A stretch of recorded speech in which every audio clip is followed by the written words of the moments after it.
ਆਦਾਬ ਤੇ ਸਤਿ ਸ਼੍ਰੀ ਅਕਾਲ। ਤੁਸੀਂ ਜੁੜੇ ਹੋਏ ਹੋ ਪੰਜਾਬੀ ਰੇਡੀਓ USA ਦੇ ਨਾਲ। ਪੰਜਾਬੀ ਰੇਡੀਓ USA ਦੇ ਨੈਸ਼ਨਲ ਅਤੇ ਇੰਟਰਨੈਸ਼ਨਲ ਰੇਡੀਓ ਨੈਟਵਰਕਸ ਦੇ ਨਾਲ ਸਾਡੇ ਸਭ ਡਿਜੀਟਲ ਪਲੇਟਫਾਰਮਸ ਜਿਨ੍ਹਾਂ 'ਚ ਫੇਸਬੁੱਕ, YouTube, ਇੰਸਟਾਗ੍ਰਾਮ ਅਤੇ ਟਿਕਟੌਕ ਤੇ ਸਭ ਵੇਖਣ ਅਤੇ ਸੁਣਨ ਵਾਲਿਆਂ ਨੂੰ ਅਪਡੇਟ ਪਾਕਿਸਤਾਨ 'ਚ ਜੀ ਆਇਆਂ ਨੂੰ ਆਖਦੇ ਹਾਂ। ਮੈਂ ਹਾਂ ਆਪ ਸਭ ਦੇ ਨਾਲ ਮੌਜੂਦ ਪਰਵੀਨ ਮਸੂਦ ਤੇ ਮੇਰੇ ਨਾਲ ਸਾਥ ਦੇਣ ਲਈ ਮੌਜੂਦ ਨੇ ਮਸੂਦ ਮਲਿਕ। ਸੋ ਜੀ ਪ੍ਰਵੀਨ ਜੀ, ਬਹੁਤ ਧੰਨਵਾਦ। ਮੇਰੇ ਵੱਲੋਂ ਵੀ ਸਭ ਦਰਸ਼ਕਾਂ ਨੂੰ, ਸਭ ਸਰੋਤਿਆਂ ਨੂੰ ਦੋਵੇਂ ਹੱਥ ਜੋੜ ਕੇ ਸਲਾਮ, ਆਦਾਬ, ਸਤਿ ਸ਼੍ਰੀ ਅਕਾਲ, ਜੀ ਆਇਆਂ ਨੂੰ ਕਹਿੰਦੇ ਆ ਅੱਜ ਦੇ ਅਪਡੇਟ ਪਾਕਿਸਤਾਨ 'ਚ। ਪਾਕਿਸਤਾਨ ਦੇ ਨਾਲ ਜੁੜੀਆਂ ਵੱਡੀਆਂ ਖਬਰਾਂ ਦਾ ਇਹ ਬੁਲੇਟਿਨ ਲੈ ਕੇ ਅਸੀਂ ਮੰਡੇ ਟੂ ਫਰਾਈਡੇ ਆਪ ਸਭ ਦੇ ਰੂਬਰੂ ਪੇਸ਼ ਹੁੰਨੇ ਆ। ਔਰ ਇਹ ਖਬਰਾਂ ਤੁਸੀਂ ਪੰਜਾਬੀ ਰੇਡੀਓ USA ਦੇ ਫ੍ਰੈਸਨੋ ਕੈਲੀਫੋਰਨੀਆ ਸਟੂਡੀਓਜ਼ ਤੋਂ ਸਾਡੇ ਨਾਲ ਨਾ ਸਿਰਫ ਸੁਣਦੇ ਜੇ, ਇਹ ਖਬਰਾਂ ਤੁਹਾਡੇ ਵਾਸਤੇ ਪੰਜਾਬੀ ਰੇਡੀਓ USA ਦੇ ਨੈਸ਼ਨਲ ਇੰਟਰਨੈਸ਼ਨਲ ਰੇਡੀਓ ਨੈਟਵਰਕ ਤੇ ਪੇਸ਼ ਕੀਤੀਆਂ ਜਾਂਦੀਆਂ।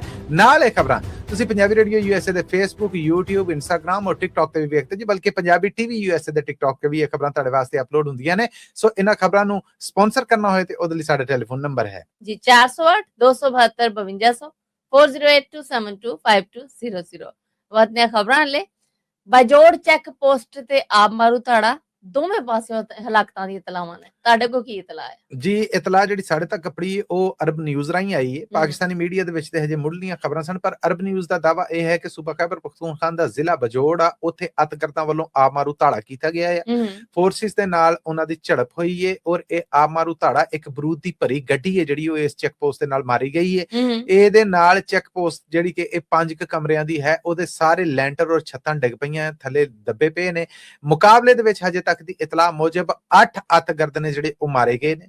7 ਪੁਲਿਸ ਵਾਲੇ ਨੇ ਜਿਹੜੇ ਜਾਂ ਇਸ ਚੈੱਕ ਪੋਸਟ ਦੇ ਉੱਤੇ ਜਿਹੜੇ ਫੌਜੀ ਸਨ ਜਾਂ ਸਿਕਿਉਰਿਟੀ ਜ਼ਿੰਮੇਦਾਰ ਸਨ, ਉਹਨਾਂ ਦੇ ਵੀ ਜਾਨੋਂ ਜਾਣ ਦੀ ਇਤਲਾਹ ਹੈ। ਜਦਕਿ ਛੱਤਾਂ ਡਿੱਗਣ ਦੇ ਨਾਲ ਆਪਣੀ ਡਿਊਟੀ ਤੋਂ ਬਾਅਦ ਆਰਾਮ ਕਰਨ ਵਾਲੇ ਜਿਹੜੇ ਸਨ ਉਹ ਦੱਬੇ ਗਏ ਨੇ ਔਰ ਉੱਥੋਂ ਸੁਣਿਆ ਕਿ 4 ਤੋਂ 5 ਨੇ ਜਿਹੜੇ ਉਹਨਾਂ ਨੂੰ ਕੱਢਿਆ ਗਿਆ ਹੈ ਔਰ ਹਸਪਤਾਲੀ ਅਪੜਾਇਆ ਗਿਆ ਹੈ।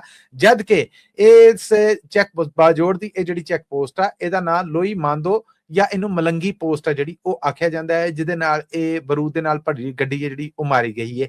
ਕੁੱਲ ਵੇਖੋ ਤੇ ਇਹ 15 ਹਲਾਕਤਾਂ ਜਿਹੜੀਆਂ ਹੈ ਨੇ, ਜਦਕਿ ਫਟਰਾਂ ਦੇ ਵਿੱਚੋਂ ਜੇ ਕੋਈ ਹੋਰ ਚਲਾ ਗਿਆ ਤੇ ਇਹ ਹਲਾਕਤਾਂ ਵੱਧ ਸਕਦੀਆਂ। ਜਦਕਿ ਦਾਵਾ ਇਹ ਕੀਤਾ ਜਾ ਰਿਹਾ ਹੈ ਕਿ ਇਸ ਹਮਲੇ ਨੂੰ ਨਾਕਾਮ ਕਰ ਦਿੱਤਾ ਗਿਆ। ਕੀ ਨਾਕਾਮੀ ਹੋਈ? ਲਿਆ ਕੇ ਉਹਨਾਂ ਨੇ ਚੈੱਕ ਪੋਸਟ ਦੇ ਵਿੱਚ ਤੇ ਗੱਡੀ ਮਾਰ ਦਿੱਤੀ।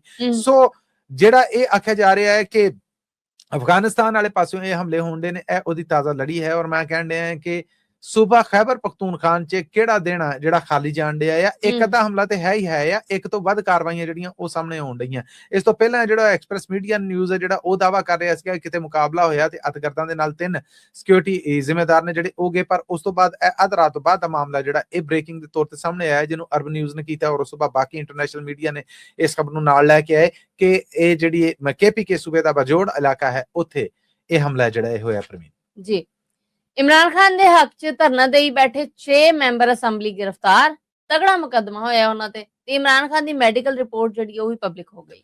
ਹੁਣ ਪ੍ਰਵੀਨ ਸਾਡੇ ਤੱਕ ਇਹ ਇਤਲਾਹ ਆਈ ਏ, ਪਹਿਲਾਂ ਤਾਂ ਇਹੀ ਸੀਗਾ ਸਾਰਿਆਂ ਨੂੰ ਕਿ 6 ਗ੍ਰਿਫਤਾਰ ਹੋਏ। ਹੁਣ ਤਾਜ਼ਾ ਖਬਰ ਇਹ ਆਈ ਹੈ ਕਿ ਇਹ ਗ੍ਰਿਫਤਾਰੀਆਂ 7 ਨੇ। ਮੁਕੱਦਮਾ ਬਿਲਕੁਲ ਤਗੜਾ ਇਹਨਾਂ ਤੇ ਬਣਾਇਆ ਗਿਆ। ਇਸ ਮੁਕੱਦਮੇ ਦੇ ਵਿੱਚ ਅਤਗਰਦੀ, ਪੁਲਿਸ ਵਾਲਿਆਂ ਤੇ ਹਮਲਾ, ਕਾਨੂੰਨੀ ਤੌਰ ਤੇ ਉਹਨਾਂ ਨੂੰ ਹਰਾਸਾਂ ਕਰਨਾ, ਉਹਨਾਂ ਨੂੰ ਕਤਲ ਕਰਨ ਦੀ ਕੋਸ਼ਿਸ਼ ਕਰਨਾ, ਸਰਕਾਰੀ ਕੰਮਾਂ 'ਚ ਲੱਤ ਅੜਾਉਣ ਔਰ ਇਸ ਤੋਂ ਅੱਡ ਐਸੀਆਂ ਸਾਰੀਆਂ ਸ਼ਿਕਾਂ ਪਾਈਆਂ ਗਈਆਂ ਜਿਹਦੇ ਤਹਿਤ ਜ਼ਮਾਨਤ ਨਾ ਹੋ ਸਕੇ। ਗ੍ਰਿਫਤਾਰ ਕੀਤੇ ਗਏ ਜਿੰਨੇ ਮੈਂਬਰ ਨੇ ਇਹ ਉਹ ਨੇ ਜਿਹੜੇ ਇਮਰਾਨ ਖਾਨ ਦੀ ਜੇਲ੍ਹ ਦੇ ਵਿੱਚ ਮੁਲਾਕਾਤ ਔਰ ਉਹਦੇ ਜ਼ਾਤੀ ਡਾਕਟਰਾਂ ਤੋਂ ਉਹਦੇ ਇਲਾਜ ਦੀਆਂ ਮੰਗਾਂ ਕਰਕੇ ਪਾਰਲੀਮੈਂਟ ਤੋਂ ਚੌਕੇ ਜਾਣਾ ਚਾਹੁੰਦੇ ਸਨ। ਉਹ ਇਹਨਾਂ ਨੇ ਗੇਟ ਬੰਦ ਕਰ ਦਿੱਤੇ। ਉਹਨਾਂ ਨੇ ਫਿਰ ਪਾਰਲੀਮੈਂਟ ਦੇ ਅੰਦਰ KPK ਹਾਊਸ ਹੈ ਜਿਹੜਾ ਉੱਥੇ, ਔਰ ਹੁਣ ਉਹ ਲਾਂਜ ਜਿਹਨੂੰ ਕਹਿੰਦੇ ਪਾਰਲੀਮੈਂਟ ਲੌਜਸ, ਉੱਥੇ ਉਹਨਾਂ ਨੇ ਧਰਨਾ ਦਿੱਤਾ ਹੋਇਆ। ਧਰਨਾ ਨਹੀਂ ਮੁੱਕਾ। ਇਹਨਾਂ ਤੇ ਇਹ ਇਲਜ਼ਾਮ ਲਾਉਣ ਤੋਂ ਬਾਅਦ ਇਹਨਾਂ ਕਹਿ ਲਵੋ ਕਿ ਸਾਰਿਆਂ ਨੂੰ ਗ੍ਰਿਫਤਾਰ ਕਰ ਲਿਆ ਗਿਆ। ਇਹਨਾਂ ਦੇ ਵਿੱਚ ਨੈਸ਼ਨਲ ਅਸੈਂਬਲੀ ਤੋਂ ਜਿਹੜੇ ਉਹ ਸ਼ਫਕਤ ਅਵਾਨ ਔਰ ਉਮਰ ਅਸਲਮ ਹੋਣੇ ਨੇ, ਜਦ ਕਿ ਸੂਬਾ ਅਸੈਂਬਲੀਆਂ ਦੇ ਵਿੱਚੋਂ ਰਿਫਤ ਸ਼ਾਹ, ਸਰਫਰਾਜ਼ ਡੋਗਰ, ਮਲਕ ਅਸਦ ਔਰ ਤੈਯਬ ਰਾਸ਼ਦ ਹੋਣੇ ਨੇ ਜਿਹੜੇ ਇਹਨਾਂ ਨੂੰ ਗ੍ਰਿਫਤਾਰ ਕਰ ਲਿਆ ਗਿਆ। ਇਸ ਮੁਕੱਦਮੇ 'ਚ ਕੁੱਲ 11 ਦਫਾਵਾਂ ਨੇ ਜਿਹੜੀਆਂ ਉਹ ਲਾਈਆਂ ਗਈਆਂ, ਜਿਹਦੇ 'ਚ ਹੰਗਾਮਾ ਰਾਈ, ਪੁਲਿਸ ਦੇ ਉੱਤੇ ਫਾਇਰਿੰਗ ਕਰਨ, ਅਸਲਾ ਖੋਹਣ, ਖਤਰਨਾਕ ਨਤੀਜਿਆਂ ਦੀਆਂ ਧਮਕੀਆਂ ਦੇਣ ਦੀਆਂ ਦਫਾਵਾਂ ਨੇ ਜਿਹੜੀਆਂ ਉਹ ਵੀ ਲਾਈਆਂ ਗਈਆਂ। ਮੁਕੱਦਮਾ ਤੇ ਜ਼ਾਹਿਰ ਹੈ ਕਿ ਸਾਰੇ ਸਿਆਸੀ ਪੰਡਤਾਂ ਨੇ ਇਹੋ ਹੀ ਕਹਿਣਾ ਕਿ ਇਹ ਸਿਆਸੀ ਹੈ ਕਿ ਹੁਣ ਧਰਨਾ ਦੇ ਕੇ ਬੈਠੇ ਨੇ, ਇਜਾਜ਼ਤ ਨਹੀਂ ਦਿੱਤੀ ਜਾ ਰਹੀ। ਜਿਹੜੀ ਮੈਡੀਕਲ ਰਿਪੋਰਟ ਸਾਹਮਣੇ ਆਈ ਹੈ ਇਹ ਵੀ ਹੁਣ ਸੁਪਰੀਮ ਕੋਰਟ ਦੇ ਹੁਕਮ ਤੇ ਸਰਕਾਰੀ ਡਾਕਟਰਾਂ ਦਾ ਇੱਕ ਬੋਰਡ ਬਣਿਆ। ਅੱਛਾ, ਜਿਹਦੇ 'ਚ ਅਲ ਸ਼ਿਫਾ ਇੰਟਰਨੈਸ਼ਨਲ ਟਰਸਟ ਹਸਪਤਾਲ ਹੈ ਜਿਹੜਾ ਉਹਦੇ ਡਾਕਟਰਾਂ ਦਾ ਇੱਕ ਪੈਨਲ ਸੀਗਾ, ਔਰ ਪਿੰਮਸ ਹਸਪਤਾਲ ਜਿੱਥੇ ਪਹਿਲਾਂ ਇਮਰਾਨ ਖਾਨ ਦੀ ਅੱਖ ਦਾ ਉਹਨਾਂ ਦੀ ਪਾਰਟੀ ਕਹਿੰਦੀ ਆਪਰੇਸ਼ਨ ਹੋਇਆ, ਸਰਕਾਰ ਕਹਿੰਦੀ ਇਲਾਜ ਹੋਇਆ, ਉਹਨਾਂ ਦਾ ਪੈਨਲ ਸੀਗਾ। ਇਹਨਾਂ ਦੋਵਾਂ ਮਾਹਿਰ ਅੱਖਾਂ ਦੇ ਡਾਕਟਰ ਨੇ ਜਿਹੜੇ ਇਹਨਾਂ ਨੇ ਰਲ ਕੇ ਇੱਕ ਰਿਪੋਰਟ ਜਿਹੜੀ ਦਿੱਤੀ ਹੈ, ਜਿਹਦੇ ਮੁਜਬ ਹੁਣ ਡਿਕਲੇਅਰ ਕਰ ਦਿੱਤਾ ਗਿਆ ਕਿ ਇਮਰਾਨ ਖਾਨ ਦੀ ਖੱਬੀ ਅੱਖ ਜਿਹੜੀ ਉਹ ਠੀਕ ਹੈ, ਸੱਜੀ ਅੱਖ ਐਨਕ ਲਾਉਣ ਤੋਂ ਬਾਅਦ, ਗਲਾਸਿਸ ਲਾਉਣ ਤੋਂ ਬਾਅਦ ਵੀ 70% ਹੈ ਜਿਹੜਾ ਉਹ ਕੰਮ ਨਹੀਂ ਕਰ ਰਹੀ। ਯਾਨੀ ਐਨਕ ਤੋਂ ਬਗੈਰ ਤੇ ਉਹ 85% ਵਾਲਾ ਅਸੀਂ ਵੇਖਿਆ ਹੀ ਸੀਗਾ, ਉਹ ਹੁਣ ਹਾਂਜੀ। ਕਹਿੰਦੇ ਐਨਕ ਲਾ ਵੀ ਲਈਏ ਤੇ ਸਿਰਫ 30% ਜਿਹੜਾ ਉਹ ਕੰਮ ਕਰਨ ਫਰਕ ਦੀ। ਪੈਂਦਾ। ਇਹਦੇ ਬਾਵਜੂਦ ਹੂੰ। ਇਮਰਾਨ ਖਾਨ ਨੂੰ ਇਹ ਇਜਾਜ਼ਤ ਨਹੀਂ ਦਿੱਤੀ ਜਾ ਰਹੀ ਕਿ ਉਹ ਆਪਣੇ ਜ਼ਾਤੀ ਡਾਕਟਰਾਂ ਤੋਂ ਚੈੱਕਅਪ ਕਰਾ ਲਵੇ ਔਰ ਜ਼ਾਤੀ ਡਾਕਟਰ ਨੇ ਜਿਹੜੇ ਉਹ ਜਿਹੜਾ ਇਲਾਜ ਦੱਸਣ, ਉਹ ਇਲਾਜ ਦੀਆਂ ਸਹੂਲਤਾਂ ਉਹਨਾਂ ਨੂੰ ਦੇ ਦਿੱਤੀਆਂ ਜਾਣ। ਇਹ ਹੁਣ ਮਾਮਲੇ ਨੇ ਜਿਹੜੇ ਇਹ ਗਰਮ ਨੇ। ਇਤਲਾਹਾਂ ਇਹ ਵੀ ਨੇ ਕਿ ਇਮਰਾਨ ਖਾਨ ਨੂੰ ਇਹ ਡੀਲ ਦੇ ਉੱਤੇ ਮਜਬੂਰ ਕੀਤਾ ਜਾ ਰਿਹਾ ਕਿ ਤੈਨੂੰ ਪਾਕਿਸਤਾਨ ਤੋਂ ਬਾਹਰ ਘੱਲ ਦਿੰਨੇ ਆ। ਉਹਦੇ 'ਚ ਗਲਫ ਦੇ ਕੁਝ ਮੁਲਕਾਂ ਦਾ ਨਾਂ ਆ ਰਿਹਾ ਔਰ ਇਹ ਵੀ ਸੁਣਨ 'ਚ ਆ ਰਿਹਾ ਹੈ ਕਿ ਉਹਨੂੰ ਲੰਦਨ ਤੱਕ ਦੀ ਰਾਹਦਾਰੀ ਹੈ ਜਿਹੜੀ ਉਹ ਪਾਕਿਸਤਾਨੀ ਸਰਕਾਰ ਜਾਂ ਫੌਜੀ ਇਸਟੈਬਲਿਸ਼ਮੈਂਟ ਹੈ ਜਿਹੜੀ ਉਹ ਜਲਾਵਤਨੀ ਦੀ ਆਫਰ ਦੇ ਰਹੀ ਹੈ, ਪਰ ਉਹ ਮੰਨ ਨਹੀਂ ਰਿਹਾ। ਜੀ, ਸਜ਼ਾਏ ਮੌਤ ਤੇ ਉਮਰ ਕੈਦ ਦੇ ਮੁਕੱਦਮੇ 45 ਦਿਨਾਂ 'ਚ ਨਿਬੇੜੇ ਜਾਇਆ ਕਰਨ। ਲਾਅ ਐਂਡ ਜਸਟਿਸ ਕਮਿਸ਼ਨ ਦੇ 47ਵੇਂ ਇਕੱਠ 'ਚ ਫੈਸਲਾ ਹੋਇਆ। ਇਹ ਜੀ ਚੀਫ ਜਸਟਿਸ ਆਫ ਪਾਕਿਸਤਾਨ ਯਾਹਿਆ ਆਫਰੀਦੀ ਦੇ ਕਹਿ ਲਓ ਕਿ ਅਗਵਾਈ ਦੇ ਵਿੱਚ 47ਵਾਂ ਇਕੱਠ ਜਿਹੜਾ ਹੋਇਆ, ਜਿਹਦੇ 'ਚ ਅਦਾਲਤੀ ਮਾਮਲੇ, ਆਮ ਲੋਕਾਂ ਨੂੰ ਇਨਸਾਫ ਦੇਣ ਦੇ ਮਾਮਲੇ ਨੇ, ਜਿਹੜੇ ਮੁੱਦੇ ਨੇ ਜਿਹੜੇ ਉਹਨਾਂ ਦੇ ਉੱਤੇ ਬੜੀ ਪ੍ਰਵੀਨ ਖੁੱਲੀ ਡੁੱਲੀ ਗੱਲ ਹੋਈ। ਉਹਦੇ 'ਚ ਫਿਰ ਇਹ ਆਖਿਆ ਗਿਆ ਕਿ ਸਜ਼ਾਏ ਮੌਤ ਔਰ ਉਮਰ ਕੈਦ ਤੇ ਉਹ ਮੁਕੱਦਮੇ ਨੇ ਜਿਹੜੇ ਕਿ ਅਦਾਲਤਾਂ ਦੇ ਵਿੱਚ ਨੇ, ਇਹਨਾਂ ਨੂੰ 45 ਦਿਨਾਂ 'ਚ ਨਿਬੇੜਿਆ ਜਾਏ। ਸੋ ਹੁਣ ਸਵਾ ਮਹੀਨਾ ਜਿਹੜਾ ਇਹ ਧਰਿਆ ਗਿਆ। ਨਾਲ ਹੀ ਇਹ ਆਖਿਆ ਕਿ ਐਸੇ ਸ਼ਹਿਰੀ ਜਿਹੜੇ ਗਰੀਬ ਨੇ, ਜਿਨ੍ਹਾਂ ਕੋਲ ਵਕੀਲ ਕਰਾਉਣ ਦੀ ਫੀਸ ਨਹੀਂ ਕੀ ਹੈ, ਉਹਨਾਂ ਨੂੰ ਕਹਿ ਲਵੋ ਕਿ ਕਾਨੂੰਨੀ ਸਹੂਲਤਾਂ ਜਾਂ ਕਾਨੂੰਨੀ ਮਸ਼ਵਰੇ ਨੇ ਜਿਹੜੇ ਉਹ ਮੁਫਤ ਦੇਣ ਵਾਸਤੇ ਇੱਕ ਬਕਾਇਦਾ ਫਰੇਮਵਰਕ ਆ ਜਿਹੜਾ ਬਣਾਇਆ ਜਾਏ, ਇੱਕ ਮਨਸੂਬਾਬੰਦੀ ਕੀਤੀ ਜਾਏ ਕਿ ਕਿੱਦਾਂ ਉਹਨਾਂ ਲੋਕਾਂ ਦੀ ਮਦਦ ਹੈ ਜਿਹੜੀ ਉਹ ਕੀਤੀ ਜਾ ਸਕਦੀ ਹੈ। Pakistan law and justice commission secretariat ਆ ਜਿਹੜੇ, ਇਹਨੂੰ ਹਾਈ ਕੋਰਟਸ ਨੇ ਜਿਹੜੇ ਔਰ ਬਾਰਸ ਨੇ ਜਿਹੜੀਆਂ, ਉਹਨਾਂ ਦੇ ਨਾਲ ਸਾਂਝ ਬਣਾਉਣ ਵਾਸਤੇ ਵੀ ਆਖਿਆ ਗਿਆ। ਔਰ ਨਾਲ ਹੀ ਇਹ ਆਖਿਆ ਗਿਆ ਹੈ ਕਿ ਇਸ ਵੇਲੇ ਅਕਤੂਬਰ 2024 ਦੇ ਫੌਜਦਾਰੀ ਮੁਕੱਦਮਾਤ ਨੇ, ਉਹਨਾਂ ਦੇ ਵਿੱਚ 19,549 ਇਹ ਸਨ ਟੋਟਲ ਜਿਹੜੇ ਦਾਇਰ ਹੋਏ, ਜਿਹੜੇ ਹੁਣ ਘਟ ਕੇ 12,705 ਰਹਿ ਗਏ ਨੇ। ਇਹ ਕੋਈ ਗਿਣਤੀ ਥੋੜੀ ਤਾਂ ਨਹੀਂ ਹੈ। 24 ਤੋਂ 26 ਆ ਗਿਆ ਔਰ ਹਜੇ ਕਹਿ ਲਓ ਮੈਂ ਸਬਕ ਸਾਲ ਹੀ ਮੰਨਣਾ ਹੈ। ਉਸ ਤੋਂ ਬਾਅਦ ਕਹਿੰਦੇ ਨੇ ਕਿ ਸਜ਼ਾਏ ਮੌਤ ਉਮਰ ਕੈਦ ਦੇ ਜਿਹੜੇ ਨੇ ਇਹ 354 ਫੌਜਦਾਰੀ ਮੁਕੱਦਮਾਤ ਨੇ ਜਿਹੜੇ ਇਹ ਔਰ ਇਸੇ ਹਫਤੇ ਇਹ ਸਜ਼ਾਏ ਮੌਤ ਔਰ ਉਮਰ ਕੈਦ ਦੇ 131 ਨਵੇਂ ਮੁਕੱਦਮੇ ਨੇ ਜਿਹੜੇ ਉਹ ਦਾਇਰ ਹੋਏ ਨੇ। ਇਹ ਮੁਕੱਦਮੇ ਉਹ ਨੇ ਜਿਹੜੇ ਮੇਰਾ ਖਿਆਲ ਹੈ ਕਿ ਸੁਪਰੀਮ ਕੋਰਟ 'ਚ ਪੈਂਡਿੰਗ ਨੇ, ਥੱਲੀਆਂ ਅਦਾਲਤਾਂ ਜਿੱਤ ਕੇ ਗਿਣਤੀਆਂ ਕਿਤੇ ਇਸ ਤੋਂ। ਹੁਣ ਸੁਪਰੀਮ ਕੋਰਟ ਨੇ ਇਹ ਫੈਸਲਾ ਮੇਰਾ ਖਿਆਲ ਹੈ ਕੀਤਾ ਕਿ 45 ਦਿਨਾਂ ਦੇ ਵਿੱਚ ਉਹ ਸਜ਼ਾਏ ਮੌਤ ਦੇ ਔਰ ਉਮਰ ਕੈਦ ਦੇ ਜਿਹੜੇ ਮੁਕੱਦਮੇ ਨੇ ਉਹਨਾਂ ਦਾ ਫੈਸਲਾ ਕਰਨ ਜਾ ਰਹੇ ਨੇ।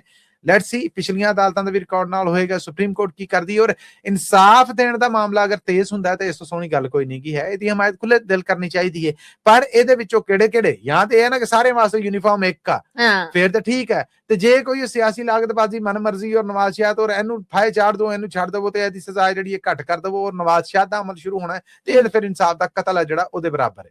ਜੀ, ਮੁਹੰਮਦ ਅਲੀ ਮਿਰਜ਼ਾ ਤੇ ਕਾਤਲਾਨਾ ਹਮਲਾ, गिरफ्तारी भी हो गई है। हमलावर कोई नारे लाਉਂਦਾ ਸੀ ਕੀ ਜਾਣਕਾਰੀ ਤੁਹਾਡੇ ਕੋਲ? ਜੀ ਜਾਣਕਾਰੀ ਇਹ ਹੈ ਕਿ ਜੇਲਮ ਸ਼ਹਿਰ ਦੇ ਵਿੱਚ ਜਿੱਥੇ ਇੰਜੀਨੀਅਰ ਔਰ ਧਾਰਮਿਕ ਮੁਬਲਗ ਮੁਹੰਮਦ ਅਲੀ ਮਿਰਜ਼ਾ ਹੋਣੇ ਨੇ, ਜਿਹੜੇ ਇਹਨਾਂ ਦੀ ਆਪਣੀ ਅਕੈਡਮੀ ਕੁਰਾਨ ਸੁਨਨਤ ਰਿਸਰਚ ਅਕੈਡਮੀ ਦਾ ਨਾਮ ਹੈ, ਉੱਥੇ ਹਰ ਇਤਵਾਰ ਨੂੰ ਇਹਨਾਂ ਦਾ ਲੈਕਚਰ ਹੁੰਦਾ ਹੈ ਜਿਹੜਾ ਸਵੇਰੇ 10 ਵਜੇ ਸ਼ੁਰੂ ਹੋਇਆ, 1:30 ਵਜੇ ਤੱਕ ਚੱਲਦਾ ਰਿਹਾ। ਉਸ ਤੋਂ ਬਾਅਦ ਦੂਸਰੇ ਸ਼ਹਿਰਾਂ ਤੋਂ ਆਉਣ ਵਾਲੇ ਜਿਹੜੇ ਲੋਕ ਨੇ ਉਹ ਵੱਖਰਾ ਇੱਕ ਕਮਰਾ ਹੈ ਜਿੱਥੇ ਉਹ ਜਾਂਦੇ ਨੇ ਤੇ ਇਹਨਾਂ ਦੇ ਨਾਲ ਤਸਵੀਰਾਂ ਬਣਵਾਉਂਦੇ ਨੇ। ਪਹਿਲਾਂ ਵੀ 2 ਕਾਤਲਾਨਾ ਹਮਲੇ ਹੋ ਚੁੱਕੇ ਨੇ 2017 ਔਰ 2021 ਚ, ਔਰ ਉਸ ਤੋਂ ਬਾਅਦ ਧਾਰਮਿਕ ਗੁਸਤਾਖੀ ਦੇ ਇੱਕ ਮੁਕਦਮੇ ਚ 295 CB ਚ गिरफ्तारी भी हुई है इंजीनियर जफर अली मिर्जा दी और हाई कोर्ट रावलपिंडी बेंच तो इस वेले जमानत ते रिहा ने, मुकदमा स्टिल चल रहा है।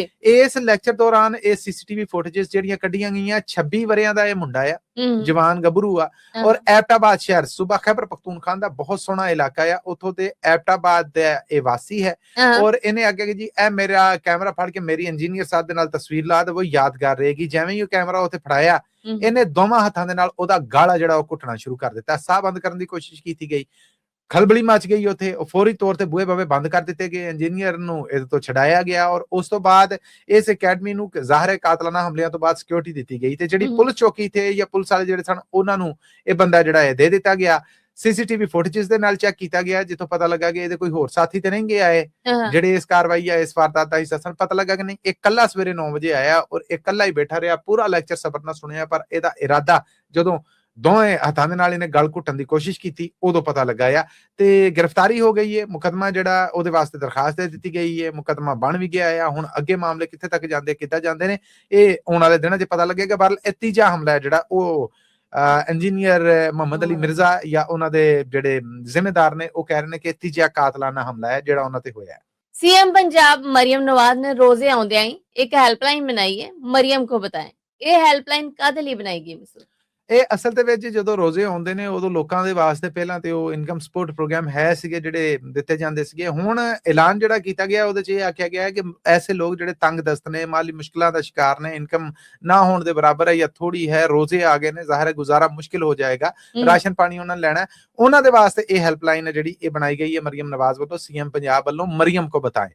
ਇਹਦੇ ਉੱਤੇ ਕਾਲ ਕਰਨ ਤੋਂ ਬਾਅਦ ਉਹ ਕਹਿੰਦੇ ਨੇ ਕਿ ਜਿਹੜੇ ਲੋਕ ਰਜਿਸਟਰਡ ਨੇ, ਜਿਨ੍ਹਾਂ ਦਾ ਡਾਟਾ ਮੌਜੂਦ ਆ, ਉਹਨਾਂ ਨੂੰ 24 ਘੰਟਿਆਂ ਦੇ ਵਿੱਚ 10,000 ਰੁਪਈਆ ਜਿਹੜਾ ਉਹ ਇਮਦਾਦ ਜਿਹੜੀ ਦਿੱਤੀ ਜਾਏਗੀ।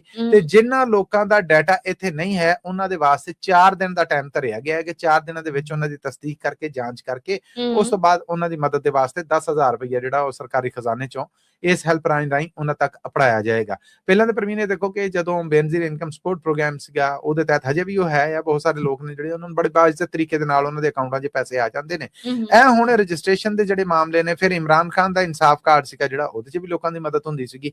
ਤੇ ਇਹ ਨਵੀਂ ਗੱਲ ਹੈ ਜਿਹੜੀ ਇਹ ਸੁਣਨ 'ਚ ਆ ਰਹੀ ਹੈ। ਬਹੁਤ ਸਾਰੇ ਲੋਕ ਕਹਿ ਰਹੇ ਨੇ ਕਿ ਮਦਦ ਕਰਨੀ ਹੋਵੇ ਤੇ ਡਾਟਾ ਸਰਕਾਰ ਦੇ ਕੋਲ ਆ, ਪਹਿਲਾਂ ਦਾ ਮੌਜੂਦ ਆ, ਲਿਸਟਾਂ ਹੈ ਨੇ, ਕਿਹੜਾ ਬੰਦਾ ਕੀ ਹੈ, ਕੋਈ ਇਹਦੇ 'ਚ ਲੁਕੀ ਗੱਲ ਨਹੀਂ। ਇਹ ਸਿਰਫ ਰੋਜ਼ਿਆਂ ਦੇ ਆਉਂਦੇ ਆ ਇੱਕ ਸਿਆਸੀ ਸ਼ਬਦਾਬਾਜ਼ੀ ਹੈ ਜਿਹੜੀ, ਉਹਦੇ ਵਾਸਤੇ ਐਲਾਨ ਕੀਤਾ ਗਿਆ। ਮੈਂ ਕਹਿੰਦਾ ਕਿ ਚਲੋ ਜੇ ਮਦਦ ਕਰਨਾ ਕਿਸੇ ਦਾ ਮਕਸਦ ਹੈ ਜਾਂ ਹੋਰ ਕਰਨ ਦੇ ਨੇ ਤੇ ਠੀਕ ਹੈ, ਇਹਦੇ 'ਚ ਚਰਚਾ ਕਰਨ 'ਚ ਕੋਈ ਹਰਜ ਨਹੀਂ ਹੈ, ਪਰ ਰੱਬ ਕਰੇ ਕਿ ਅਸਲ ਹੱਕਦਾਰ ਨੇ ਜਿਹੜੇ ਉਹਨਾਂ ਤੱਕ ਮਦਦ ਪਹੁੰਚੇ ਵੀ। ਔਰ ਸਰਕਾਰ ਨੂੰ ਚਾਹੀਦਾ ਇਹ ਹੈ ਕਿ ਰੋਜ਼ਿਆਂ ਦੇ ਆਉਣ ਤੋਂ ਪਹਿਲਾਂ ਇਹ ਕੰਮ ਨੇ ਜਿਹੜੇ ਇਹ ਕਰ ਲਏ ਜਾਂਦੇ। ਹੁਣ ਜਦੋਂ ਪਾਕਿਸਤਾਨ 'ਚ 17 ਜਾਂ 18 ਫਰਵਰੀ ਨੂੰ ਪਹਿਲਾ ਰੋਜ਼ਾ ਹੋ ਜਾਣਾ ਹੈ, ਉਦੋਂ ਤੋਂ ਪਹਿਲੇ ਇਹ ਰੋਜ਼ੇ ਤੋਂ ਇਹ ਹੈ ਜਿਹੜੀ ਇਹ ਐਕਟਿਵ ਹੋਏਗੀ। ਗੱਲ ਇਹ ਹੈ ਕਿ 2-4 ਦਿਨ ਪਹਿਲਾਂ ਕਿਸੇ ਨੂੰ ਰਾਸ਼ਨ ਲੱਭ ਜੇ ਤੇ ਕਮ ਸੇ ਕਮ ਔਰ ਪਹਿਲੇ ਰੋਜ਼ੇ ਦਾ ਬੰਦੋਬਸਤ ਕਰ ਲੈਂਦਾ। ਪਹਿਲੇ ਰੋਜ਼ੇ ਤੋਂ ਐਕਟਿਵ ਕਰਨ ਦਾ ਜਿਹੜਾ ਇਹ ਮੈਨੂੰ ਮਾਮਲਾ ਨਹੀਂ ਸਮਝ ਆਇਆ ਜੀ। ਮਸੂਦ, ਇਹਦੇ ਨਾਲ ਹੀ ਅਸੀਂ ਆਪਣੇ ਸਰੋਤਿਆਂ ਕੋਲ ਲੈਣੀ ਇਜਾਜ਼ਤ, ਪਰ ਜਾਣ ਤੋਂ ਪਹਿਲੇ ਉਹੀ ਇੱਕ ਗੱਲ ਜਿਹੜੀ ਸੀ ਹਰ ਵਾਰ ਕਰੀਦੀ ਹੁੰਦੀ ਹੈ। ਇਹ ਖਬਰਾਂ ਤੁਹਾਡੇ ਵਾਸਤੇ ਪੰਜਾਬੀ ਰੇਡੀਓ ਯੂਐਸਏ ਦੇ ਨੈਸ਼ਨਲ ਔਰ ਇੰਟਰਨੈਸ਼ਨਲ ਰੇਡੀਓ ਨੈਟਵਰਕ ਦੇ ਨਾਲ ਪੰਜਾਬੀ ਰੇਡੀਓ ਯੂਐਸਏ ਦੇ ਫੇਸਬੁੱਕ, YouTube, ਇੰਸਟਾਗ੍ਰਾਮ ਔਰ ਟਿਕਟੌਕ ਸਮੇਤ ਪੰਜਾਬੀ ਟੀਵੀ ਯੂਐਸਏ ਦੇ ਵੀ ਟਿਕਟੌਕ ਦੇ ਉੱਤੇ ਪੇਸ਼ ਕੀਤੀਆਂ ਜਾਂਦੀਆਂ। ਹਫ਼ਤੇ 'ਚ 5 ਦਿਨ ਖਬਰਾਂ ਲੈ ਕੇ ਆਉਂਦੇ ਅਸੀਂ, ਮੰਡੇ ਟੂ ਫਰਾਈਡੇ। ਤੇ ਜੇ ਸਮਝਦੇ ਜੇ ਕਿ ਇਹ ਖਬਰਾਂ ਤੁਹਾਡੇ ਕਾਰੋਬਾਰ ਵਪਾਰ ਦੇ ਵਾਸਤੇ ਫਾਇਦਾਮੰਦ ਸਾਬਤ ਹੋ ਸਕਦੀਆਂ ਨੇ ਤੇ ਸਾਨੂੰ ਇਹ ਸਪਾਂਸਰ ਕਰਨੀਆਂ ਚਾਹੀਦੀਆਂ, ਤੇ ਸਪਾਂਸਰਸ਼ਿਪ ਲਈ ਸਾਡਾ ਟੈਲੀਫੋਨ ਨੰਬਰ ਹੈ ਜੀ 408 272 5200 4082725200। ਇਹਦੇ ਨਾਲ ਹੀ ਅਪਡੇਟ ਪਾਕਿਸਤਾਨ ਦੇ ਵਿੱਚੋਂ ਸਾਨੂੰ ਦੇ ਇਜਾਜ਼ਤ। ਅਗਲੇ ਅਪਡੇਟ ਪਾਕਿਸਤਾਨ ਤੱਕ ਲਈ ਮੇਰਾ ਤੁਹਾਡਾ ਸਾਡਾ ਸਾਰਿਆਂ ਦਾ ਰੱਬ ਰਾਖਾ।